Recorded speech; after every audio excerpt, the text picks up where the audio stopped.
राधे किसकी जय हो रही है? हाँ, राधा रानी की जय कर रहे थे। हाँ, राधे जय जय माधव दैते। गोकुल तरुणी मंडल महिते। गोकुल की सारी तरुणियों की गोकुल तरुणी मंडल महिते, जो गोकुल की तरुणियों को भी मोहित करती है। हाँ, या गोकुल की तरुणियों के द्वारा जो जिनकी वंदना की जाती है वो देवी की जय हो। वो कौन है? हाँ, फिर क्या बोल रहे हैं? दामोदर रति वर्धन वेशे हरि निशकुट वृंदा विपिनेशे। तो दामोदर रति, रति क्या होता है? रति का मतलब क्या होता है? प्रेम। क्या होता है? प्रेम। तो जो दामोदर के प्रति रति को बढ़ाए, वर्धन मतलब बढ़ाना, तो रति का वर्धन करे, दामोदर भगवान दामोदर के प्रति रति यानी प्रेम में वर्धन करे, तो आप भगवान दामोदर के प्रेम को बढ़ाने वाले वेश धारण करती है, वैसा वेश धारण करती है। कौन? हाँ, तो जो दामोदर के प्रति प्रेम का वर्धन करे वैसा वेश धारण करती हैं। और हरि निशकुट वृंदा विपिनेशे। हाँ, और हरि को क्या बोलते हैं? आनंद देने वाली, सुख देने वाली क्या है? वृंदा की ईश्वरी। किसको बोलते हैं? राधे वृंदा। क्या बोलते हैं राधा रानी के लिए? राधे वृंदा वनेश्वरी। वृंदा क्या है? वृंदावन है। वृंदा कौन है? वृंदा का वन है। वन मतलब क्या होता है? जंगल, है ना। जंगल में क्या होते हैं? पेड़, अलग अलग तरह के। लेकिन ये जो वन है, किसका वन है? वृंदा। वृंदा देवी किसको बोलते हैं? तुलसी महारानी को, है ना। तो ये वृंदावन है। तो भगवान जो वन में रहते हैं उसका नाम क्या है? वृंदावन। वृंदावन रम्य स्थान दिव्य चिंता मणिधाम, ऐसा करके बहुत सुंदर सुंदर भजन है हमारे आचार्यों के वृंदावन के ऊपर। तो जो दामोदर भगवान के प्रति प्रेम बढ़ाने वाले वेश धारण करते हैं और हरि को सुख देने के लिए हरि को सुख देते हैं, और जो वृंदावन की महारानी है, हाँ, उनके बारे में गुणगान हो रहा है। और क्या बोल रहे हैं? वृषभानु दधि नव शशि लेखे ललिता सखीगण रमिता विशाखे। हाँ, वृषभानु कौन है? राधा रानी के पिताजी, है कि नहीं। तो महाराज वृषभानु जो हैं, हाँ, वृषभानु दधि नव शशि लेखे। हाँ, तो महाराज वृषभानु, हाँ, रूपी सागर से उदित आप नव चंद्र स्वरूपा हैं, नव शशि लेखे। फिर क्या, किसके साथ घूमते हैं? ललिता सखीगण रमिता विशाखे। ललिता और विशाखा ये दो बहुत प्रधान सखियां हैं राधा रानी की। आप देखें कई जगह पर भगवान का दर्शन ऐसा रहता है, राधा कृष्ण और उनके आसपास कौन रहेगा? ललिता और विशाखा देवी रहती है ना। हमारे इस्कॉन के मंदिरों में भी आप देखेंगे कई जगह पर ऐसा है। मायापुर में अष्ट सखी वृंद है, और बाकी मोस्ट ऑफ द प्लेसेस पर क्या दिखेंगे आपको? किनके साथ हैं? हाँ, ललिता विशाखा आसपास में है। आप वृंदावन में देखेंगे वहाँ पर भी है, वृंदावन के डिटेल्स देखें ना, इसमें भी है। और हमारे उज्जैन के विग्रह हैं वहाँ पर भी हैं, और भी कई जगह पर हैं। तो ललिता और विशाखा, ललिता आपकी सखी है और हाँ क्या बोलते हैं, विशाखा भी आपकी सखी है। लेकिन आप इनको क्या करते हैं? सौहार्द कारुण्य करुण कृष्णानुकूल्य आदि अद्भुत गुणों से आप विशाखा को अपनी वशीभूत करती हैं। और लास्ट क्या है? करुणाम कुरुमयी करुणा भरिते सनक सनातन वर्णित चरिते। आपका दिव्य चरित्र कौन गान कर रहा है? हाँ, सनक सनातन जैसे महान संतों द्वारा वर्णित है। हे राधे मुझ पर करुणा करें। एक सॉन्ग गाए हम लोग, क्यों गाए? क्योंकि कुछ लोगों का ऐसा कहना है कि राधा रानी के ऊपर थोड़ा सा कंट्रोवर्सी आया अभी, और उनका कुछ तो कहना है, लेकिन ऐसा नहीं है। हाँ, एक्चुअली आप जाओगे, आप में से कौन कौन वृंदावन गए? हाथ खड़ा करिए जरा, कौन कौन वृंदावन गए? तो वहां पर बोलो क्या बोलते हैं? वहां पर हरे कृष्णा कृष्णा ये सब नहीं बोलते, क्या बोलते हैं? राधे राधे। पर आप यहाँ बोलोगे तो क्या होगा? तो गड़बड़ है। क्यों ऐसा? क्यों? कई बार बोलते भाई राधे राधे बोलो, राधे राधे। देखो राधे राधे कौन बोल सकता है? कौन बोल सकता है? कहाँ बोला जाता है? वो वहीं बोला जा सकता है। क्यों? क्योंकि वो वहाँ की ईश्वरी है। वैसे तो वो संपूर्ण जगत की है, लेकिन वो उनका वास वहाँ पर, और वो उनको क्वालिफाइड किए, इसलिए वो लोग बोल सकते हैं। हम बोलेंगे ना तो भी क्या होगा? अपन वृंदावन के भाव में जाएंगे और अपन वो लेवल पर है नहीं। तो तत्व भ्रम होगा और उससे आपका पदोन्नति होने की जगह पदो अधोगति हो जाएगा। आप जो स्थिति में है भक्ति में, उससे ऊपर जाने की जगह नीचे गिरोगे। जिस तत्व के बारे में, जिस राधा रानी के बारे में बोलने में सुखदेव गोस्वामी पूरी भागवत में कहीं वर्णन नहीं किए, गुप्त रूप से किए, ओपनली कहीं नहीं किए। चैतन्य महाप्रभु कोई चर्चा नहीं किए। 6 गोस्वामी जिन्होंने पूरा वृंदावन, आज आप तो जो देख रहे हो, जो जगह है केशी घाट और जो भी घाट और जितने भी जगह हैं, ये सब कौन बताया? 500 साल पहले सब लुप्त हो गया था। 5000 साल पहले भगवान गए, किसको मालूम था कौन सी जगह पर क्या लीला हुई? किसी को नहीं पता था। चैतन्य महाप्रभु 6 गोस्वामी को आदेश दिए, बेसिकली 8 गोस्वामी एक्चुअली। ये 6 गोस्वामी तो अपने नाम सुने, कौन कौन? श्री रूप सनातन भट्ट रघुनाथ, श्री जीवो गोपाल भट्ट, दास रघुनाथ। ये 6 गोस्वामी तो है ही है। इनके अलावा 2 गोस्वामी और थे। कौन कौन? एक तो भूगर्भ गोस्वामी थे और एक लोकनाथ गोस्वामी। ये 8 गोस्वामी बेसिकली ये पूरा व्रज खोदे हैं, पूरा व्रज को महिमा गान, जो भी आज जो लीलाएं आप देख रहे हो, विशेष रूप से 6 गोस्वामी और 2 और थे जिनको महाप्रभु भेजे थे। ये 8 गोस्वामी मिलके पूरा व्रज का पुनरुद्धार या कहाँ पर कौन सी लीला है वो बताएं। नहीं तो किसी को नहीं पता था कौन सी जगह पर कौन सी लीला, कौन बता सकता है? सिर्फ अंतरंग पार्षद जो उस लीला में कहीं ना कहीं होंगे वही बता सकते हैं। तो इसलिए तो बेसिकली हमको उस समय वो डिबेट्स वगैरह में नहीं जाना चाहिए कि क्या हुआ क्या नहीं हुआ, वो हमारी समझ से परे है। अपने को जो बोला वो करने का हाँ दिमाग लगाना चाहिए। किसमें लगाना चाहिए? कि मैं ये क्यों नहीं कर पा रहा हूँ उसमें, न कि उसने क्या किया, इसने क्या किया उसमें। उससे कुछ फर्क का फायदा अपने को नहीं होने वाला है। भक्त मतलब क्या है? भक्त मतलब जो पहले अपना आचरण सुधारता है, बाद में दूसरों को उपदेश देता है, वो भक्त है। अगर कोई व्यक्ति जाए, पहले दिन गया और उसको मान लो डॉक्टर वो जो MBBS वगैरह की डिग्री में चला गया, पहले दिन सीखा ऐसे ऐसे करना, जाके सबको बताने लगा ऐसे करो ऐसे करो ऐसे करो, तो क्या होगा? बोले भाई तू पहले सीख अच्छे से उसके बाद अभी तो बता मतलब सीख पहले। तो ऐसे हमको क्या है, हमको हमेशा सीखने के भाव में रहना चाहिए। और जब स्थिति आएगी, जब जरूरत पड़ेगी, तब कोई नहीं है बोल के हमको सिखाने के भाव में रहना चाहिए। एनीवे, तो हम लोग आज थोड़ा चर्चा करते हैं।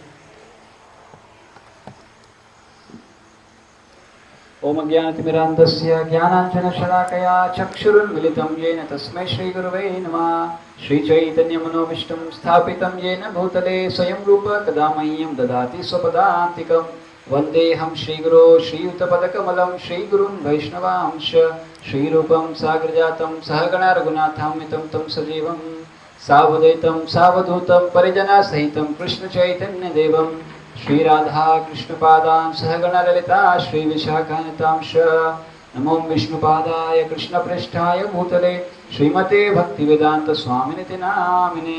नमस्ते सरस्वती देवे गौरवाणी प्रचारिणे निर्विशेष शून्यवादी पाश्चात्यदेशतारिणे। हे कृष्ण करुणा सिंधु दीनबंधु जगत्पते गोपेश गोपिकाकांत राधाकांत नमोस्तुते।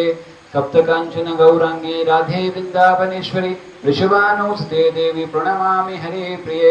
वाञ्छाकल्पतरुभ्यश्च कृपा सिन्धुभ्यैव च पतितानां पावनेभ्यो वैष्णवेभ्यो नमो नमः। जय श्री कृष्ण चैतन्य प्रभु नित्यानंद श्री अद्वैत गदाधर श्रीवासादि गौर भक्तवृंद। हरे कृष्णा कृष्णा कृष्णा हरे हरे, हरे राम राम राम हरे हरे।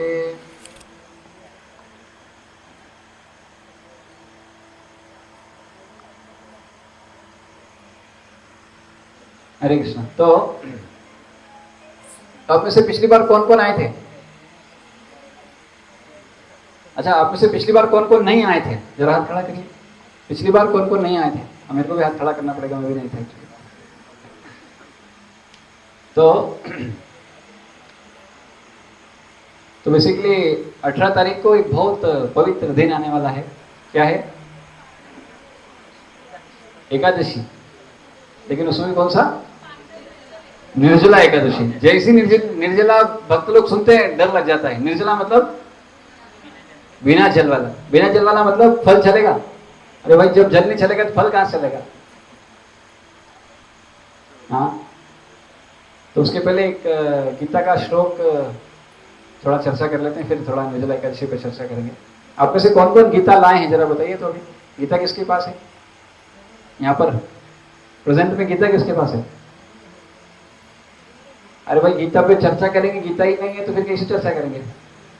आप स्कूल कौन कौन गए? स्कूल हाथ खड़ा करिए जरा, स्कूल कौन कौन गए? अच्छा चलिए, कौन कौन नहीं गए बताइए पहले, स्कूल कौन कौन नहीं गए? सब गए? सब गए? तो भैया स्कूल जाते थे तो बैग वैग लेके जाते थे कि खाली चले जाते थे? वही भाई स्कूल में एडमिशन लिया है, हम जाएंगे। अभी एडमिशन लिया है तो क्या करना पड़ता था? थोड़ा बैग वगैरह भी लेके जाना पड़ता था। बैग में क्या रखते थे? किताब। पढ़ाएंगे किस में से? तो भी इधर यूनिवर्सिटी में आए हो, है ना, वो भी स्कूल है, ये भी स्कूल एक तरह का, बट उसमें थोड़ी, इसमें थोड़ी फैसिलिटी है। आप कोई भी कपड़ा पहन के आ सकते हो, कोई भी मतलब कोई भी नहीं, मतलब सब कपड़ा पहन के आ सकते हो। और पर बुक्स तो इधर भी आना चाहिए ना, पढ़ेंगे किधर से? और बुक्स क्या है हमारा? भगवत गीता। अभी वही नहीं तो पढ़ेंगे कहाँ से बताओ? तो बोलेंगे प्रभु जी आजकल इसमें सब है, ठीक है नहीं? पर पढ़ते कहाँ है इसमें से? इसको लेके पढ़े रहते हैं, इसमें कुछ तो चलता है। हाँ, इसलिए अपना अच्छा। और क्या रखते थे बैग में? और क्या रखते थे बुक्स के अलावा?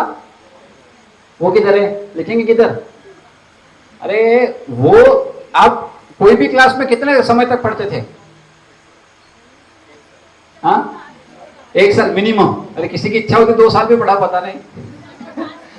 भगवान ना करे ऐसा किसी के साथ हुआ हो, बेचारा एक क्लास को 2 बार पढ़ा हो, मतलब मजबूरी में पढ़ना पड़ता है, कोई खुशी खुशी तो नहीं पढ़ता है। तो ऐसा ना हुआ हो आपके साथ। तो अब सोचिए, जो आप पढ़ाई सिर्फ 1 साल काम आने वाली है, उसको कितना सिंसियरली लेते थे अपन। सिर्फ 1 साल काम आती थी, उसके बाद कोई काम आता था नहीं, अगले साल नई चीज, अगले साल पिछले वाले का कुछ नहीं होता था। इसलिए किताबें भी भेज देते थे, बोले अरे बेच दो इसको या दे दो किसी को, या कोई रख लेते थे, उनके बच्चे पढ़ेंगे बोल के। और तब तक तो सिलेबस बदल जाता था। तो जब हम स्कूल जाते हैं तो कॉपी किताब लेके जाते हैं। क्यों? क्यों पता है क्यों? वो सिंसियरिटी का लक्षण है कि भैया पढ़ने गए हो, मजाक मस्ती करने नहीं गए हो। तो फिर अभी हमको सोचना चाहिए, अभी हम आध्यात्मिक चीजों को पढ़ना चाहते हैं तो क्या उसमें कोई सिंसियरिटी नहीं होना चाहिए? जो क्लास सिर्फ 1 साल काम आएगी और एग्जाम, अच्छा पढ़ाई क्यों करते थे स्कूल में जाके? हाँ, अगली क्लास में जाएं, आगे बढ़े इसलिए। तो वैसे ही हमको ये भौतिक शरीर मिला, इससे आगे जाना है कि नहीं? तो उस समय पर भी एग्जाम होता था, इसमें भी एग्जाम होगा, इसलिए पढ़ाई करना जरूरी है। उस समय एग्जाम कैसा होता था? रिटर्न होता था। इस समय एग्जाम कैसा होगा? हाँ, कैसा एग्जाम होगा? सबसे फाइनल एग्जाम है वो तो डेथ का एग्जाम है, मृत्यु का, है ना। आपने हर छोटे छोटे एग्जाम की तैयारी की है, और सबसे बड़ी जो एग्जाम आने वाली है उसका तैयारी नहीं करेंगे, उसके लिए कोई सिंसियरिटी नहीं है। या और जीवन में जो कष्ट आते हैं उनको सहने के लिए भी वो भी परीक्षा है। उस समय कैसे ठंडा रखना है, कैसे नरम रखना है, वो सब भी जरूरी है। हाँ, वो सब जरूरी नहीं है क्या? वो भी जरूरी है। इसलिए अपना एक किताब होना चाहिए सबके पास, गीता, उसमें जिधर भी लगाना है कि ये इंपॉर्टेंट चीज है, और उससे नोट्स, ये सब होना चाहिए सबके पास। क्या क्या होना चाहिए? 3 चीजें। क्या क्या? एक तो किताब भगवत गीता, दूसरा जिससे हम पढ़ रहे हैं, दूसरा एक आपका नोटबुक, और तीसरा, हाँ भाई लिखोगे कहाँ से? बोले कॉपी है, किताब है। वैसे ही करते थे बहुत सारे बच्चे, तो पेन ही नहीं लाते थे। आज भाई पेन दे दे, बोले यार मेरे पास भी एक, कहाँ से तेरे को? ऐसे होता था। अभी आजकल क्या है, अभी बोले मोबाइल में ही सब आ गया प्रभु जी, गीता भी इधर आ गया, हाँ, और आपका नोटपैड भी इधर आ गया, है कि नहीं? बस बात ये कि हम उसको खोलते नहीं और ना लिखते उससे कुछ। हाँ, हाथ जरूर चलते हैं पर वो दूसरी चीजों में, उसमें चलता नहीं।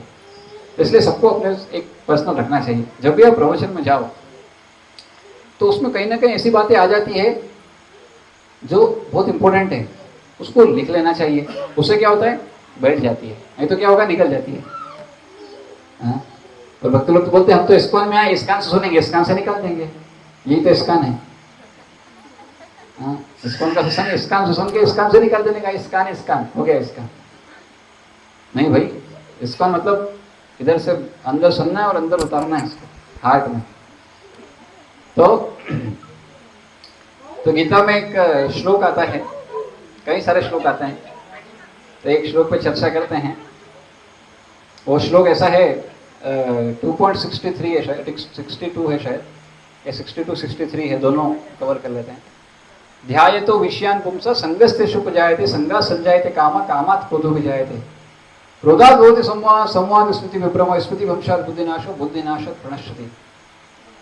हमारा फॉल डाउन कैसे होता है, हम गिरते कैसे हैं, आध्यात्मिक बात से गिरते कैसे हैं, उसकी शुरुआत कहाँ से होती है। कई भक्त लोग पूछते हैं, प्रभु जी मैं माला कर रही थी, मैं माला कर रहा था, पर एक दिन अचानक छूट गई, पता नहीं क्यों छूट गई, अब मेरी इच्छा नहीं हो पाती, अब मैं कर नहीं पा रही, वापस से शुरू नहीं कर पा रही। तो क्यों हुआ, वो जानना जरूरी, क्यों हुआ, कहाँ से हुआ। जब तक आप समझोगे नहीं कि हाँ समस्या क्या है, तब तक उससे लड़ोगे कैसे। इसे समस्या को जानना चाहिए। तो गीता में भगवान बताए हैं कि शुरुआत कहाँ से होती है, हमारे फॉल डाउन की, हमारे गिरने की, हमारे भक्ति के पद से गिरने की या उससे नीचे जाने की। क्या से शुरू हो रही है गाड़ी, क्या हो रहा है, क्या हो रहा है उसको जानना जरूरी है। क्या हुआ, तो बोले ध्याय तो विषयान पुंसस, शुरू कहां से होता है।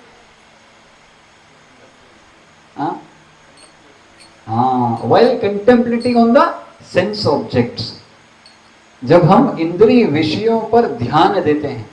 अभी होता क्या है, मान लो आप कुछ कर रहे हो, कुछ नहीं कर रहे हो, लेकिन आपका माइंड तो चल रहा है, वो तो कुछ कर रहा है, और वो क्या करता है, वो बीच में कुछ तो लाता है।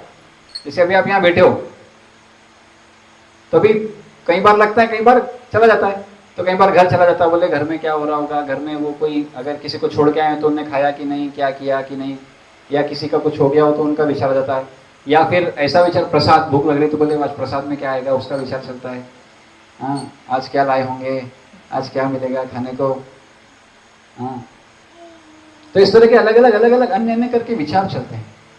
और विशेष रूप से विचार कौन से चलते हैं, 10 इंद्रियां अपने पास, वो 10 इंद्रियों से संबंधित ही विचार चलेंगे, 11वां विचार नहीं अपने पास।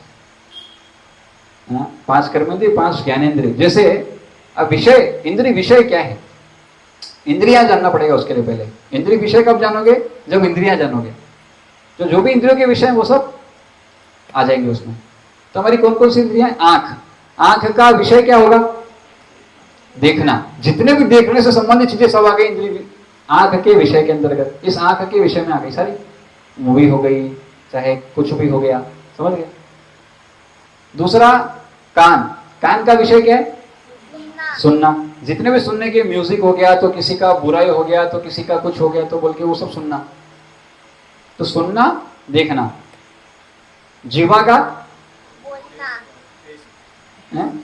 हाँ टेस्ट, विशेष रूप से, है ना, यानी खाना, उससे संबंधित जो भी होगा वो सब उसके अंतर्गत आ गया। फिर और क्या है, नाक, यानी स्मेल, सूंघना।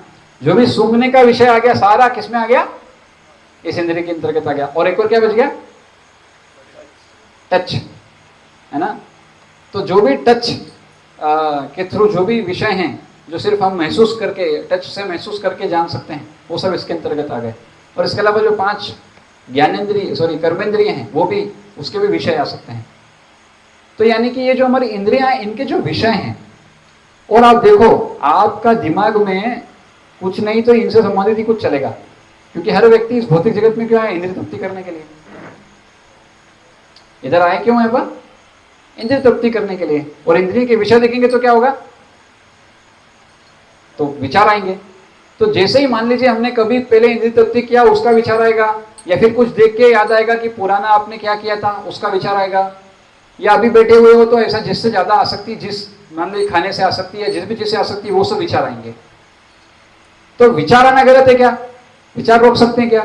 इस दुनिया में कोई भी ऐसा नहीं है जो विचार रोक सकता है। सबको आएंगे, चाहे साधु हो, चाहे सन्यासी हो, कोई भी हो, सबको विचार तो आएंगे। तो करे क्या, क्या करें? विचारों की श्रृंखला तो आती रहती है, एक के बाद एक के बाद एक के बाद एक आते रहेंगे। तो अभी करें क्या, क्या करना चाहिए? तो ध्याय तो विषयान पुंस, आपने कंटेम्पलेट किया, आपने विचार पे विचार किया। विचार आएगा, पर विचार पे विचार करना है कि नहीं वो आपके हाथ में।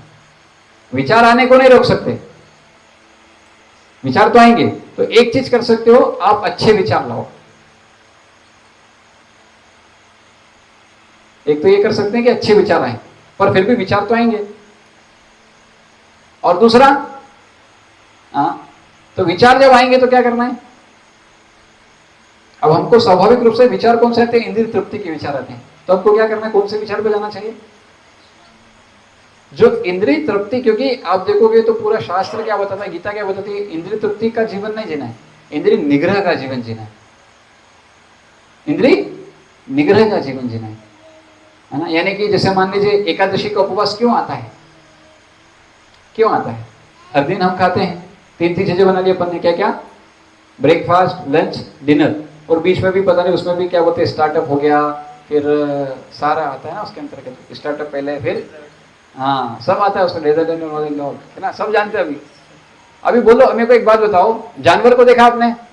आपने कौन कौन ऐसे हैं जिन्होंने कोई जानवर को नहीं देखा? देखा ना। आप ऐसे कौन ऐसे हैं जिन्होंने गाय को नहीं देखा कभी? गाय को तुमने देखा है? तो आपने जब उनको देखा खाते हुए, देखा किसी ने खाते हुए, वो कितना खाते हैं? कितना खाते हैं? वो कितना भी खा लेते हैं। क्यों? क्योंकि उनके अंदर उनका संरचना ऐसा है कि वो स्टोर कैपेसिटी वो डाल लेते हैं, फिर बाद में आराम से जुगाली करते हैं, है ना। अपना ऐसा नहीं है। अपने को पहले खाना है तो क्या करना पड़ेगा? पहले बनाना पड़ेगा, है ना। पहले बनाना पड़ेगा। कच्चा नहीं खाते ना अपन, तो पका खाते हैं। तो पहले बनाना पड़ेगा, फिर तो बनाने में ज्यादा टाइम लगता है खाने में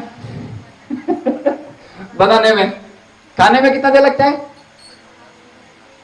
हाँ, खाने में बहुत कम टाइम लगता है। ज्यादा टाइम लगता है खाने में, बनाने में कम, बहुत थोड़ा टाइम लगता है खाने में, और सबसे ज्यादा टाइम लगता है उसको पचाने में। उसको इसलिए अपन बार बार नहीं खा सकते। अभी खाया बोल के अभी फुल यहां तक खाया, 1 घंटे में खा सकते हैं।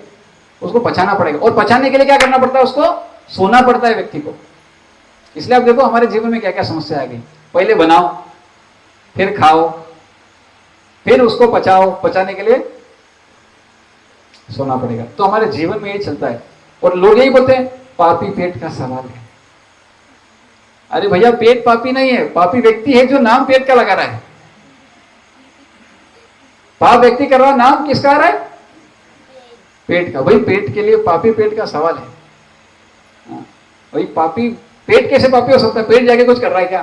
नहीं, पेट करवा रहा ना प्रभु जी, इसको भरना है, उसके लिए सब करना पड़ता है। देखो ये सब धंधा पानी और ये सब वो सब, तो अभी सबको पता है ये सब का दिक्कत है। अच्छा, आप में से सोमवार का उपवास कौन करते थे? सोमवार का, मंगलवार का, अच्छा बुधवार का, अच्छा गुरुवार का, शुक्रवार का, शनिवार का, रविवार का। अरे आप लोग उपवास करते ही नहीं हो क्या? अच्छा, सोमवार का उपवास किसके लिए करते हैं? हाँ, शिव जी के लिए। ओके। और मंगलवार का उपवास किसके लिए करते हैं? हाँ, माता जी के लिए। और हनुमान जी के लिए भी करते हैं कुछ लोग। और बुधवार का उपवास किसके लिए करते हैं? गणेश जी। अच्छा, एंड देन गुरुवार का उपवास किसके लिए करते हैं? किसके लिए? बृहस्पति देव के लिए और विष्णु देव। अच्छा, और विष्णु भगवान के लिए कितने लोग करते हैं? मैं सुना नहीं कभी करते हैं।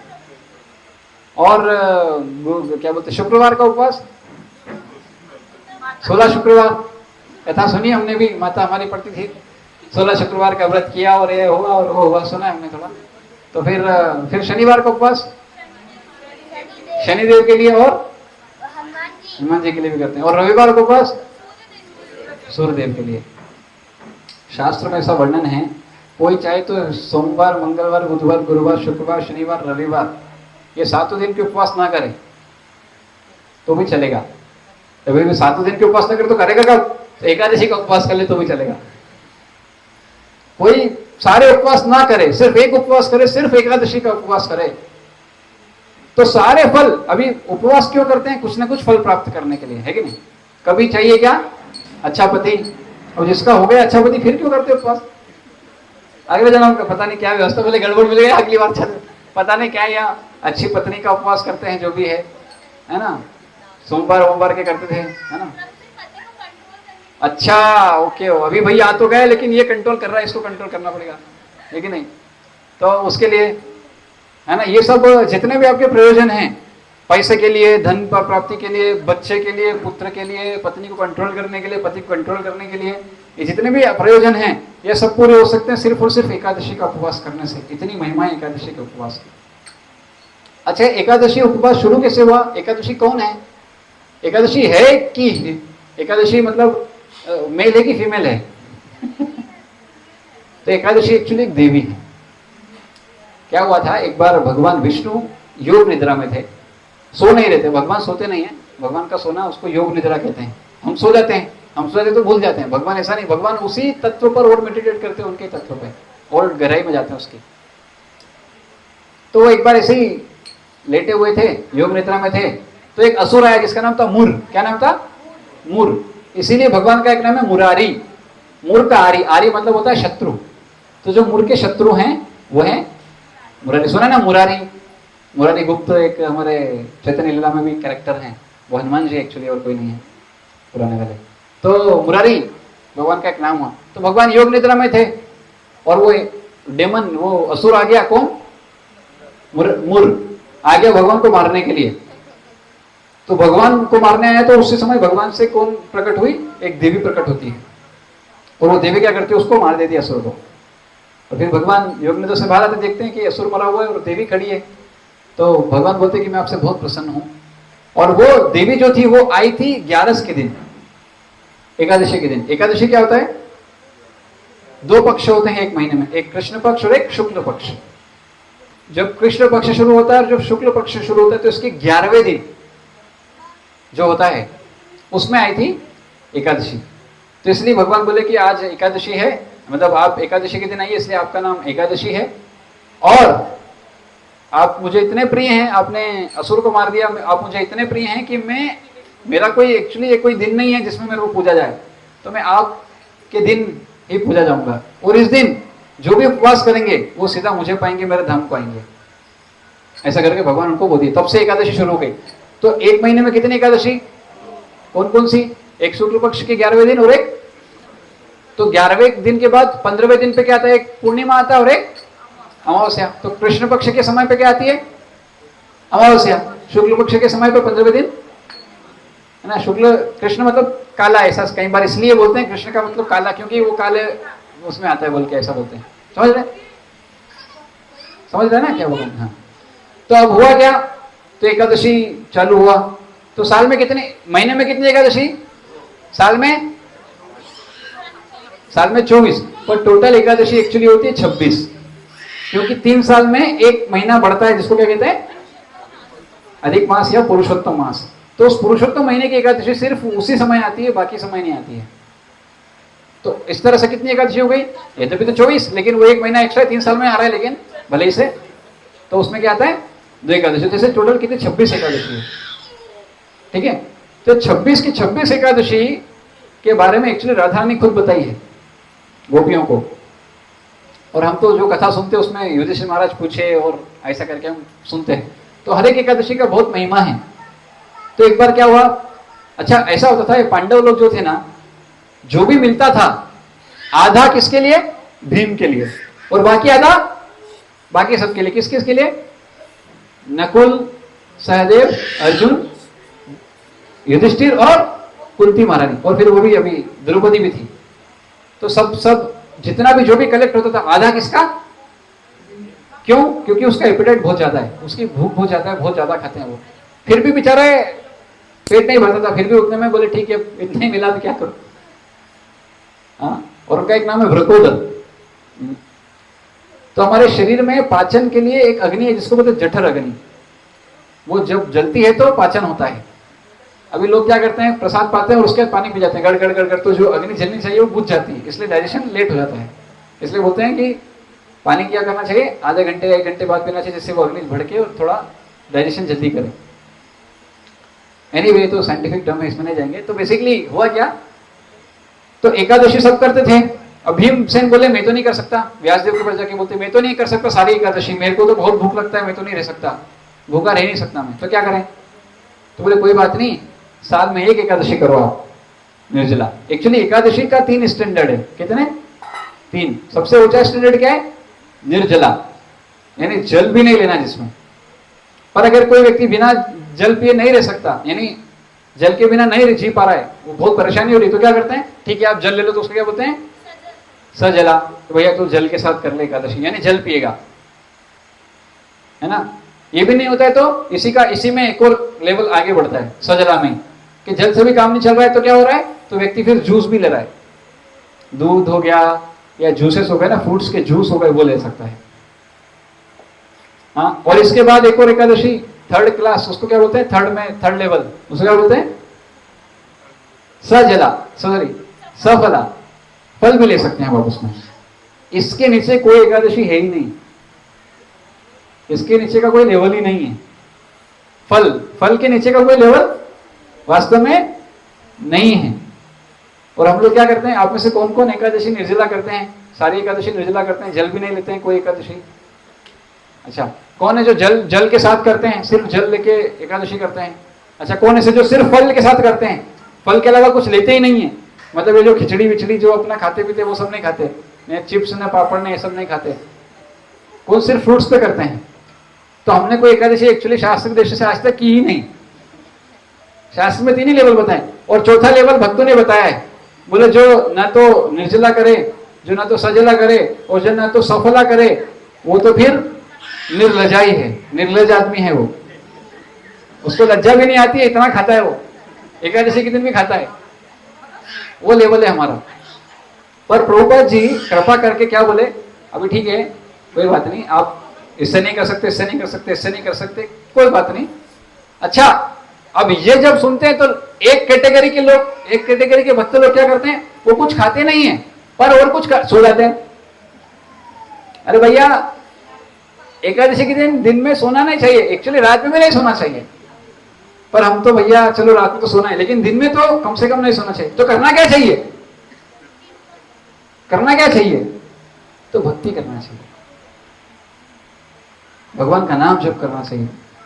मेरी बड़ी मम्मी हैं, बड़ी माता मतलब मेरे पिताजी हैं, उनके बड़े भाई हैं, उनके वाइफ मतलब मेरे बड़ी मम्मी हैं, तो वो उनको देखा मैंने, वो हर एकादशी करती है, हर एकादशी में एक टाइम फास्टिंग करती है, एक टाइम खाती है, लेकिन भगवान का भजन बिल्कुल नहीं करते हैं। ये भैया रिकॉर्ड हो रहा है क्या रे यार, वैसे सुनेंगे तो नहीं, कोई दिक्कत नहीं, तो लेकिन वो कभी मैं देखा नहीं भजन। मैं बोला यार क्या मतलब है इसका, आप सिर्फ समझ रहे हो फास्टिंग का मतलब क्या है, सिर्फ खाने न खाने से। उपवास का मतलब क्या है, उप और वास, उप मतलब क्या है, निकट, और वास मतलब बैठना। तो उपवास का अर्थ क्या होता है, इनके निकट बैठना, इनके निकट यानी इनका संग करना, बेसिकली उनकी से रिलेटेड चीजों का। तो जब वो बोलते हैं उपवास कर रहे हैं, तो उपवास मतलब क्या करना चाहिए, सिर्फ खाने का ही उपवास नहीं होता है, बाकी चीजों से भी उपवास होता है।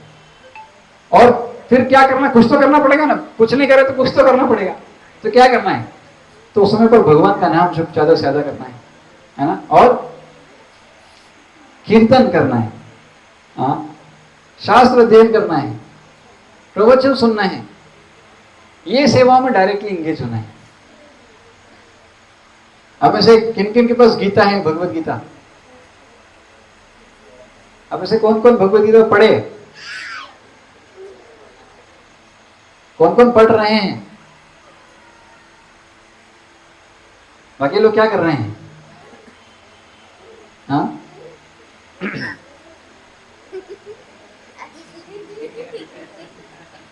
तो बेसिकली ये सबसे इंपॉर्टेंट चीज है। नहीं तो क्या होता है ना, और एकादशी में उपवास क्यों करते हैं, क्योंकि मैंने बताया आपको, पहले बनाना पड़ेगा तो बनाने का टाइम बचेगा, फिर खाने में तो कुछ लगता नहीं, खाने में तो झट झट झट झट डाल लेते, लेकिन उसके बाद फिर उसको बचाने के लिए सोना पड़ेगा लंबा। हाँ, और व्यक्ति जितना ज्यादा खाता है उसको बचाने में उतना ज्यादा टाइम जाता है, उसको उतना ज्यादा रेस्ट भी करना पड़ता है। हाँ, ये सब डायरेक्टली रिलेटेड है, हमारे शरीर से संबंधित है। इसलिए आप देखो, कम खाता है तो जल्दी डाइजेस्ट हो जाता है, जल्दी भूख लगता है कि नहीं, ज्यादा खाता है तो डाइजेशन लेट होता है। हाँ, तो इसलिए ना तो खाने का झंझट, ना तो बनाने का झंझट, ना तो पचाने का झंझट, तो नींद भी नहीं आएगा। खाली पेट किसको नींद आता है?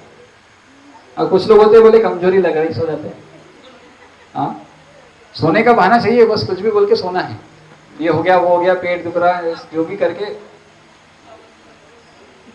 और एकादशी जो है हमारा कब से कब तक चलता है? सूर्योदय से अगले दिन के सूर्योदय तक।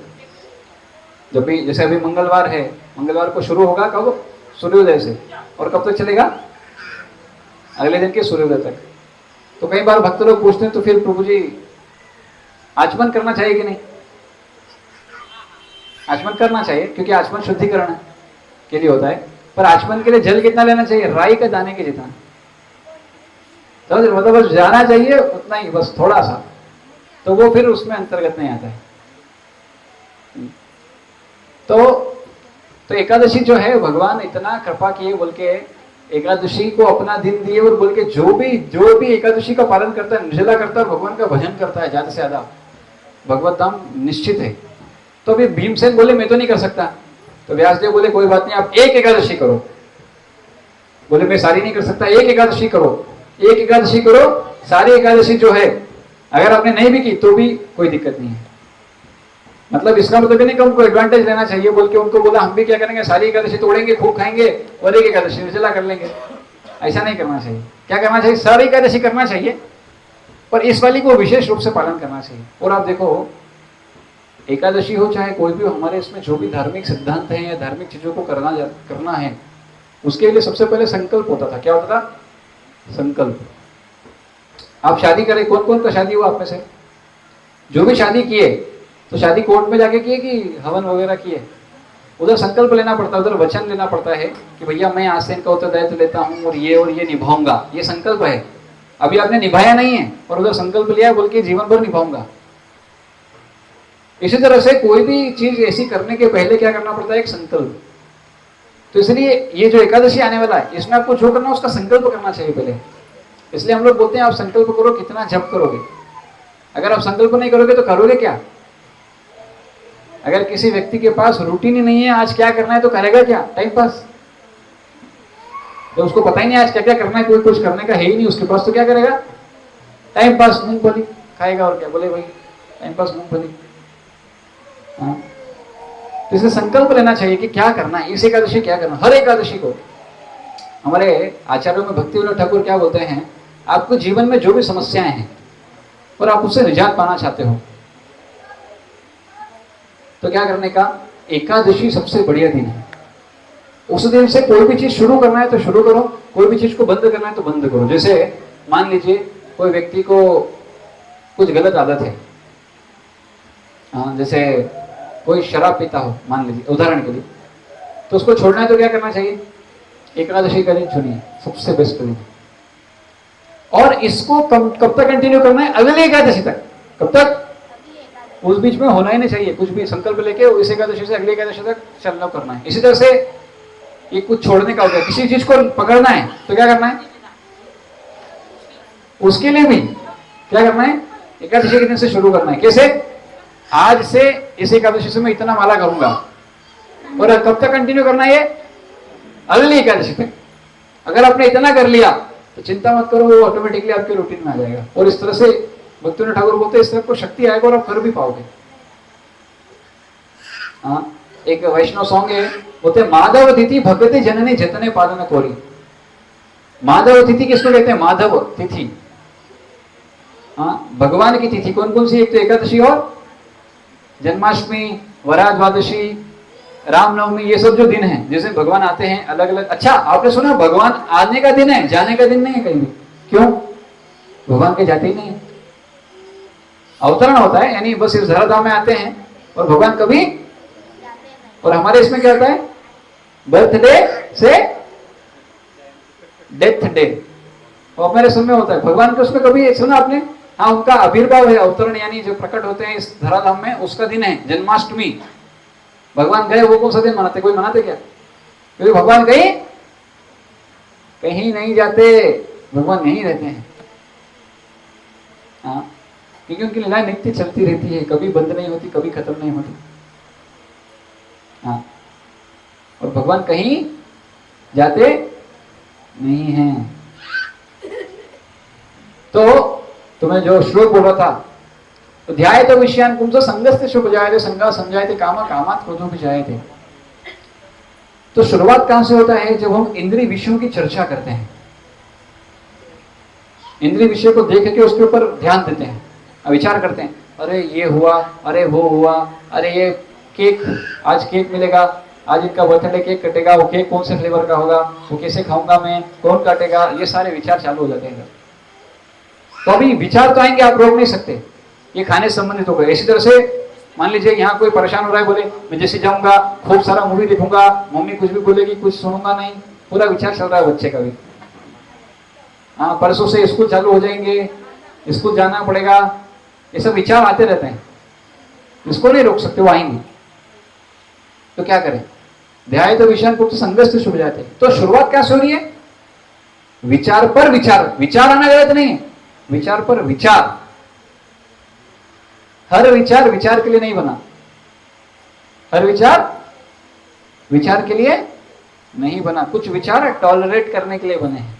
सिर्फ उनको क्या करना है, आया है हटाओ, दूसरा विचार। अब होता क्या है, हमारे बाय डिफॉल्ट इंद्रिय तृप्ति के विचार आते हैं, तो इसको कैसे बदलना पड़ेगा? जैसे मैंने बताया, बाकी दिन हम खाते हैं बोल के एकादशी आता है, काहे के लिए? इंद्रिय निग्रह करने के लिए, इंद्रिय निग्रह करने के लिए। तो इसी तरह से हमको हमारे विचारों में भी निग्रह करना पड़ेगा। वो कैसे होगा? उसके लिए हमको क्या करना पड़ेगा? याद दिलाना पड़ेगा, भाई ये विचार नहीं करना, कौन सा विचार करना है। जो भी विचार आता है, इसलिए बोलते हैं 3 फिल्टर टेस्ट लगाने का। जो भी विचार है उसमें 3 फिल्टर टेस्ट लगाने का। क्या है 3 फिल्टर टेस्ट? ये जो विचार है, ये मेरे लिए कुछ काम का है क्या? अगर नहीं है तो फिर क्यों विचार करना है? दूसरा, किसी और के काम का है क्या? हाँ, और हाँ, किसी को भी बेनिफिट देने वाला है क्या? जब ये तीनों चीजें नहीं तो फिर क्यों उसको हम अपना समय दें? भाई समय सबके पास उतना ही है, 24 घंटे। आप में से कोई है जिनके पास 25 घंटे हैं? कोई है क्या 25 घंटे जिसके पास? कोई नहीं ना, सबके पास बराबर 24 घंटे हैं। तो 24 घंटे हर व्यक्ति को एक दिन उतना ही मिलता है, ऐसा नहीं कि कुछ ज्यादा कम है। हाँ, आयु कम ज्यादा हो सकता है, लेकिन एक दिन के तो 24 घंटे। अभी 24 घंटे में प्रश्न ये है कि हम कितना भगवान का भजन करते हैं। एक काम करते हैं, जरा आंख बंद करिए, आंख बंद करिए सब लोग, और विचार करिए, आप में से जो भी भक्त यहाँ बैठे हैं, वो दिन भर अपना 24 घंटा निकाल के देखो, बताओ भगवान को सच में कितना समय दिया याद करने के लिए, भगवान का स्मरण कितने समय रहा। सुबह उठने से लेके, नहाने से लेके, खाने से लेके, काम करने से लेके, रात को सोने तक, कितना समय भगवान के लिए है, कितना समय भगवान को दिए। जरा आंख खोलिए। अब मुझे आप खुद, ये कोई बता नहीं सकता आपको आप कितना टाइम दिए, ये आपको खुद को समझ में आएगा। कई बार हम भगवान का नाम बाहर से लेते हैं, लेकिन अंदर कुछ और चलता है। लेकिन भगवान के नाम का इतना महिमा है कि तुम भले ही नाम ले रहे हो बाहर से, अंदर से भी नहीं करो, लेकिन नाम बोल रहे हो बोल के अजामिल का स्टोरी हम सुनते हैं। यद्यपि भगवान के लिए नहीं था, उसके बेटे के लिए था, लेकिन नाम भगवान का था बोल के उसको प्रोटेक्शन मिला। तो नाम का इतना महिमा है कि हम ध्यानपूर्वक नहीं करते तो भी हमको कृपा कर रहे हैं, पर शुरुआत में, बाद में नहीं करते। शुरुआत में ही मिलता है, बाद में फिर थोड़ा आपको झटके भी पड़ते हैं अगर ढंग से नहीं करोगे तो। क्यों भाई, तू क्या समझ रहा है, मजाक मस्ती समझ रहे क्या? ये नाम जो है वो क्या है? हाँ, कले दोष निराधन अस्ति एक मान गुण कीर्तनादेव कृष्ण से मुक्त संगम परम रचयित। ये कलयुग दोषों का घर है, इसमें दोषी दोष है, सबके अंदर दोष है, हमारे अंदर भी दोष है, और दुनिया में भी दोषी दोष दिखेंगे, पर एक महान गुण है क्या? नाम। और वो लेने से क्या होगा? मुक्त संगम परम रजत, सारे पाप से मुक्ति मिल जाएगा व्यक्ति को। तो इतना बड़ा चीज दे रहे हैं, तो इतना साधारण से, इतना ऐसे तो नहीं देंगे, कुछ तो देना पड़ेगा, कुछ तो मूल्य देना पड़ेगा। वो मूल्य क्या है? वो है श्रद्धा। क्या है? श्रद्धा। श्रद्धा रूपी मूल्य देना पड़ेगा, उसी से उसमें वर्धन आएगा। नाम जप करने के 7 परिणाम है। कितने? 7। क्या बताए? चैतन्य शिक्षाष्टकम का पहला श्लोक क्या है? चेतो दर्पण मार्जनम। क्या होगा सबसे पहले? चेतो दर्पण मार्जन। भाई आपको अपने आप को देखना है, और उसमें 30 क्या बोलते, 1 किलोमीटर लंबा धूल लगा, 1 किलोमीटर तो बहुत हो गया, कितना बोलेंगे बोल के 10 मीटर का धूल का परत चढ़ा है, देख पाओगे? कोई कांच में आपको देखना है और उस पर धूल चढ़ा हुआ है 10 मीटर का, 1 मीटर का, देख पाओगे? 1 मीटर के नहीं देखेगा। तो वैसे ही हम न जाने कितने जन्म लिए, और हमारी जो चेतना है वो न जाने किस लेवल पर आ गई, उसमें क्या क्या कंटामिनेशन, कितनी धूल की या गंदगी की परतें आ गई, तो हमारी चेतना शुद्ध नहीं है। तो वो चेतना को शुद्ध करने के लिए क्या करते हैं, नाम लेने से क्या होगा, चेतो दर्पण मार्जनम, क्या हो जाएगा, चेतना का शुद्धिकरण। करोड़ों पता नहीं कितने जन्मों से हम लोग जो चेतना को शुद्ध नहीं किए, जिसमें जो कलुषित लेके आए हैं, सब चीजें गड़बड़ लेके आए हैं, काम क्रोध लोभ मोह मद मत्सर न जाने क्या क्या अनर्थ वगैरह लेके आए हैं, वो सब नाम जप करने से चला जाएगा। ये परिणाम है नाम जप का। दूसरा, चेतो दर्पण मार्जनम के बाद भव महादावाग्नि निर्वापणम, ये जो ज्वाला, जो अग्नि जल रही है संसार भर की, जो सबको जला रही है, ये भी शांत हो जाएगी, इसका भी निर्वापणम, इसका भी समाप्ति हो जाएगा। दूसरा, चेतो दर्पण मार्जनम भव महादावाग्नि निर्वापणम, 2 हो गए। फिर क्या है, श्रेय केरव चंद्रिका वितरणम। श्रेय मतलब क्या है, भाग्य उदय होगा। जो सारी समस्याएं हैं वो सब बदल जाएंगी, सब चीजें बदल जाएंगी, वो सबसे बढ़िया भाग्य उदय होगा।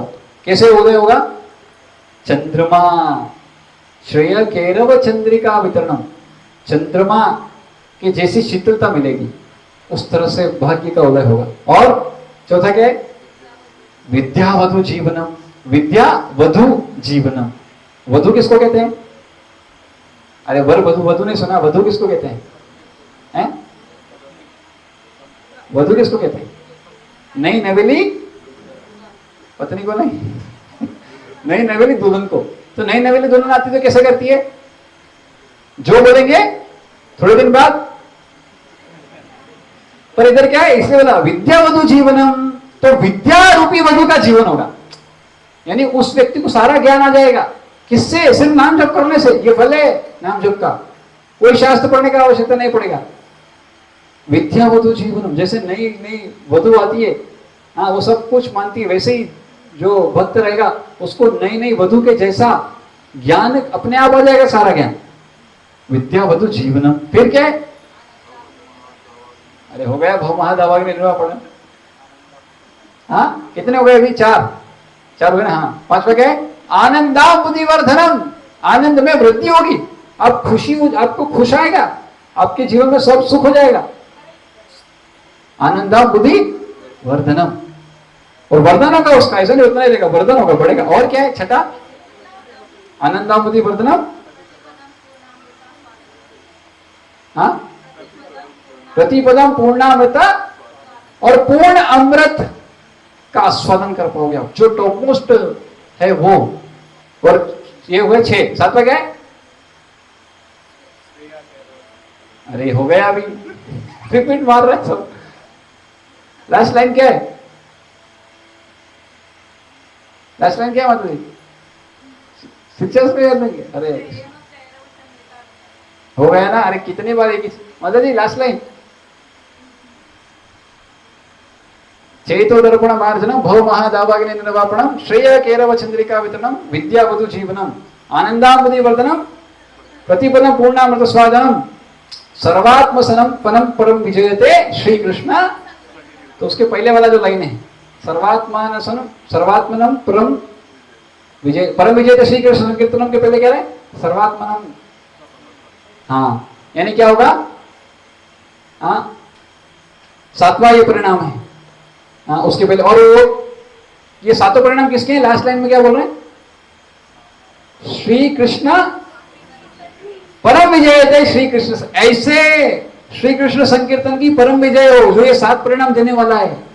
अब प्रश्न आता है, हमारे जीवन में तो एक भी नहीं आया आज तक, हमारे जीवन में तो एक भी परिणाम नहीं आया भाई, क्यों नहीं आया। तो दूसरा श्लोक आता है, क्या है, नाम नामकारी बहुधा निज सर्वशक्ति तदर्पिता नियमिता स्मरणेन कालः। क्या बोल रहे हैं, नाम नामकारी बहुधा, भगवान ने क्या किया, अपने नाम में सारी शक्ति डाल दी। सारी शक्ति मतलब नाम और नामी में कोई भेद ही नहीं रखा।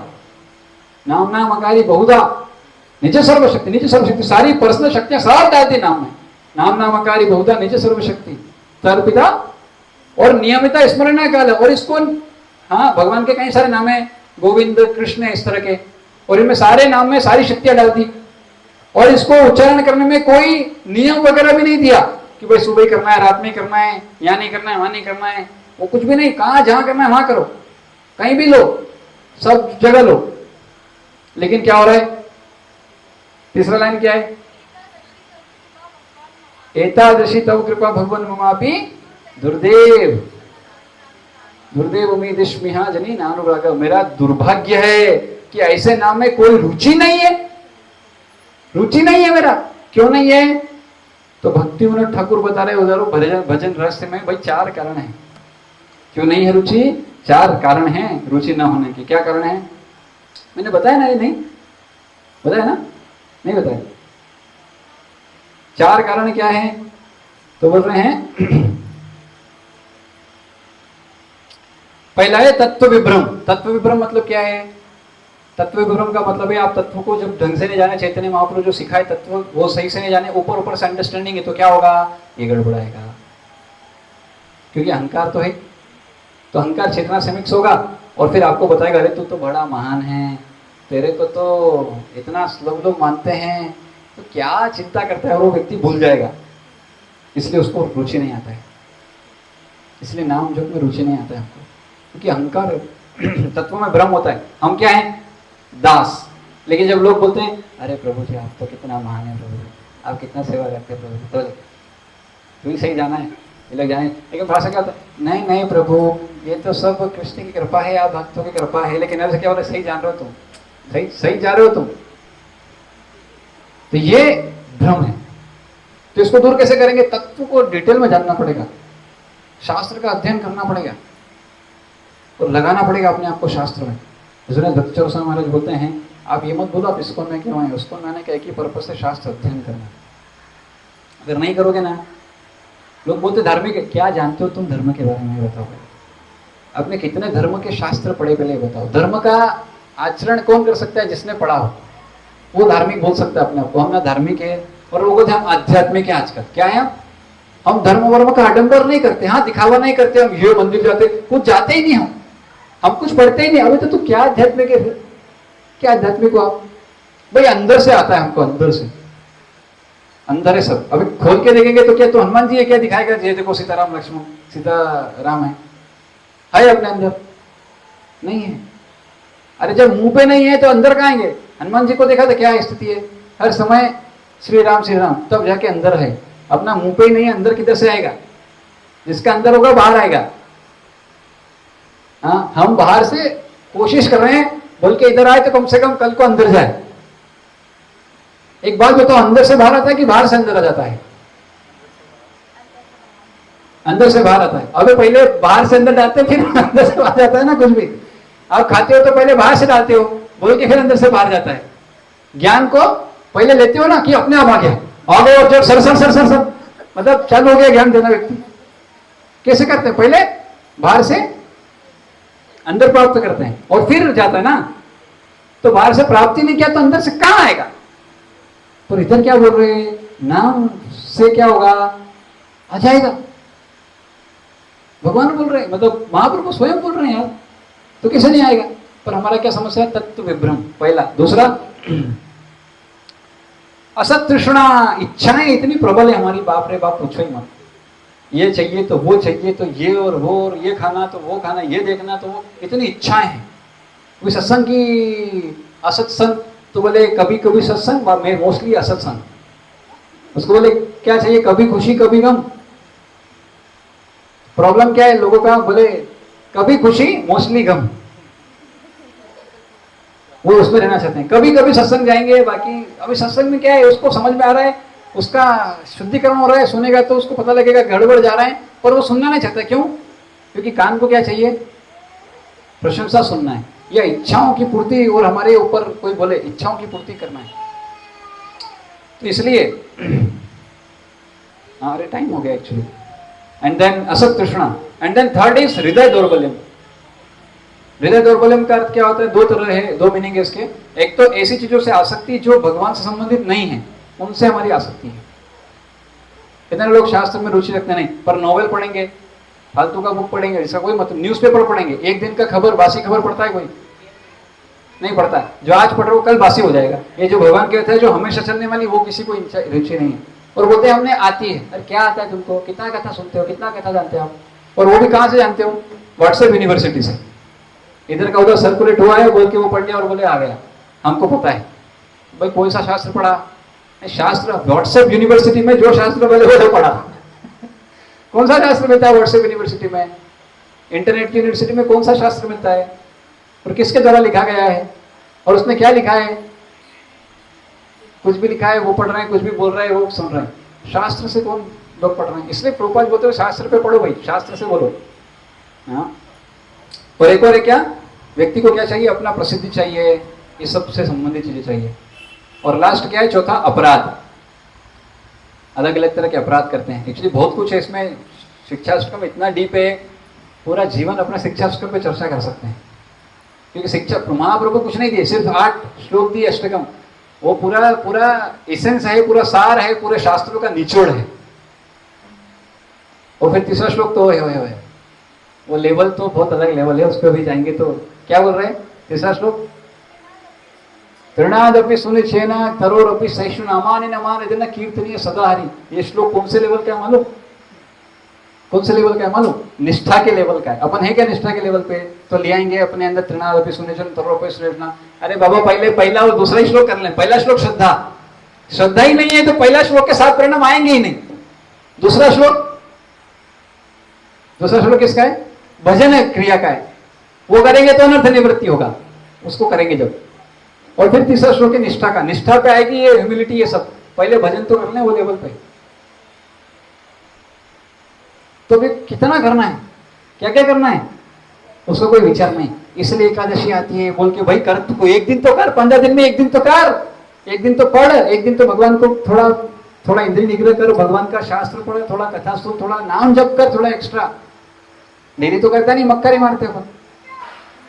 इसलिए मैं आंख बंद कर रहा था। आंख बंद करके आप कितने भक्त हैं जो माला करते हैं? जरा हाथ खड़ा करिए। हरे कृष्णा महामंत्र जप करते हैं। और वो हरे कृष्णा महामंत्र जो आप जप करते हो कितना देर करते हो? मान लो 2 घंटा। 16 माला कौन करते हैं? तो जो 16 माला करते हैं वो 2 घंटे में कितनी देर कृष्ण सच में याद रहते हैं? 24 घंटे 2 घंटे जप कर रहे, थोड़ा बहुत पढ़ाई कर रहे, थोड़ा बहुत लेक्चर सुन रहे। और उसमें आप जरा सोचो कितने घंटे, 1 घंटा भी भगवान सच में याद रहे क्या? कुछ मिनट्स भी हैं क्या? आते ही बड़ी मुश्किल से और कब चले जाते पता नहीं चलता है। तो हमारे आचार्यगण कहते चिंता मत करो, कृष्ण टेढ़े हैं ना 3 तरह से, 3 जगह से टेढ़े हैं। कहाँ से टेढ़े हैं? बाकी त्रिभंग ले लेते ना, त्रिभंग 3 जगह से ऐसे है ना। कैसे हैं? 3 जगह से कहाँ से बाकी हैं? कहाँ से बाकी हैं? भगवान देखे बाकी बिहारी बोलते ना, बाकी क्यों बिहारी? बाकी हैं वो, बाकी टेढ़े हैं। कहाँ से टेढ़े हैं? कहाँ से टेढ़े हैं? देखिए आपने कृष्ण कहाँ से टेढ़े हैं? अभी व्यक्ति रहता है सीधा ऐसा, वो कैसे हैं? कहाँ से टेढ़े हो रहे हैं? एक तो इधर टेढ़ा है ना, इधर से बाकी हैं। दूसरा कमल लचक मारते थोड़ा ऐसा। और तीसरा पैर उनका एक देखा वो उस रूप में है। तो ये 3 तरह से भगवान क्या है? बाके हैं। तो भाई बाका व्यक्ति सीधी नली में घुसता है क्या? बहुत मुश्किल से घुसता है, लेकिन घुस गए तो निकलता है क्या? तो हमारे अंदर भी कृष्ण घुसे नहीं है, क्योंकि टेढ़ा है, घुसाने में मुश्किल होता है, समस्या होता है, थोड़ा साधना करना पड़ता है। करके एक बार घुस गए तो वो गोपियां बेचारी परेशानी आ रही है, बोले इसको निकालो हमारे यादों से, हमारे उससे। बोले हमारे घर वाले मारते हैं। बोले तो रहती हमारे साथ है, चिंतन उसका करती है, क्योंकि घुस गया है वो, निकलता नहीं वो। लेकिन हमारे केस में तो घुसे ही नहीं, अभी तो निकालने की तो दूर बात। तो क्यों नहीं घुसे? क्योंकि हम क्या करते हैं, हम अपने लेवल पर करना चाहते हैं भक्ति। भाई ऐसा नहीं होता है। गीता में भगवान पहले बोले तद्विधि प्रणिपाते न परिप्रश्न सेवया उपदिक्षते ज्ञानम ज्ञान तत्व दर्शन। क्या करना पड़ेगा? विधि क्या है? तत्वदर्शी के पास जाना पड़ेगा, उसको शरणागत होना पड़ेगा, सेवा करना पड़ेगा, और बोल के वो ज्ञान देगा, उससे आपका उद्धार होगा। वहां से शुरू होती है भक्ति। हाँ, और एक बात और बताऊं मैं आपको, अगर हमको सच में भक्ति में बढ़ना है तो जो बड़ा हुआ है उसका संग करना ही पड़ेगा। इसके अलावा कोई विधि है ही नहीं, और कोई विधि है ही नहीं। जो भक्ति में आगे है उनका संग करना पड़ेगा। जब उनका संग करोगे तो उनके गुण आएंगे। यही तरीका है। तो अभी प्रभुपाद जी का ग्रंथ पढ़ने का, प्रभुपाद जी का प्रवचन सुनने का, जो सन्यासी गण है उनका प्रवचन सुनने का, तो उससे क्या होता है? उनका संग करते हैं तो वो थोड़ा सा भक्ति बढ़ता है। हाँ, और ऐसा नहीं कि बस ऐसे से काम चलाना है, थोड़ा कभी पर्सनली जाके मिलना है, थोड़ा सेवा करना है, वो भी जरूरी है। हाँ, नहीं तो बोले हमारा चल रहा है बढ़िया, हाँ, वही जरूरी है। और इसीलिए एकादशी आती है कि उस दिन एक दिन तो 15 दिन में एक दिन तो थोड़ा भगवान को डेडिकेटेडली जाके थोड़ा तो उनका भजन ज़्यादा करें, थोड़ा तो अपने आप को उसमें डेडिकेट करें। 15 दिन में एक दिन, बाकी 14 दिन तो दिए ना, महीने में 2 दिन तो एक्स्ट्रा थोड़ा हमको प्रयास करना चाहिए। इसलिए एकादशी, और ये एकादशी बहुत महत्वपूर्ण एकादशी है। अगर आपने कोई भी एकादशी में व्रत तोड़ा होगा, बराबर है, थोड़ा ही होगा क्योंकि ऊपर नीचे होते ही है, कौन से शुद्धदारी पता नहीं, तो बस ये एकादशी निर्जला करने की कोशिश करें जितना संभव हो दिन से। और अगर आप करेंगे और भगवान का भजन में इन्वॉल्व रहेंगे तो पता नहीं चलेगा। भक्तों के संग में रहेंगे तो आसानी से निकल जाएगा, नहीं तो बहुत मुश्किल होगा। हाँ। तो इस एकादशी को निर्जला करिए। हाँ, वो वाला श्लोक कंप्लीट कर देता हूँ, बस एंड करता हूँ। ध्याय तो विषयान पुंस संगस्ते शुभ जाए थे। तो जब हम इंद्रिय विषयों पर चर्चा करते हैं, इंद्रिय विषयों का विचार करते हैं, तो क्या होता है, उस इंद्रिय विषयों को विचार करते करते इंद्रियां बोलती वही तूने विचार किया, मेरे को चाहिए वो। संगस्ते चुप जाए थे, संग करने का इच्छा आ जाता है इंद्रियों का। जैसे मान लीजिए अगर आप खाने की चीज पर विचार किए तो खाने वाली क्या बोलेगी, मेरे को अब खाना है, वो ताजा हुआ ना मार इधर मेमोरी में, अभी खाना है, चाहिए, तो कहीं ना कहीं प्रयास करेगा। और फिर क्या होगा, वो जब इच्छा तीव्र होता जाएगा तो क्या होगा, संजात संगात संजायते कामा, दैट इज कॉल्ड काम, इच्छा, तीव्र इच्छा। अब इसको व्यक्ति बदल नहीं पाएगा, उसको संग करना ही पड़ेगा, यानी उस चीज को लेना ही पड़ेगा। और वो अगर पूरी नहीं होगी तो क्या होगा, कामात क्रोधो भी जायते, unfulfilled lust is converted into anger, गुस्सा। व्यक्ति क्यों चिड़चिड़ा हो जाता है, जो चाहता है वो जब नहीं कर पाता है, जो इच्छा है, जो लस्ट पूरा नहीं होता है, किसी भी लस्ट मतलब कोई भी इच्छा जब पूरी नहीं होती तो क्रोध आता है।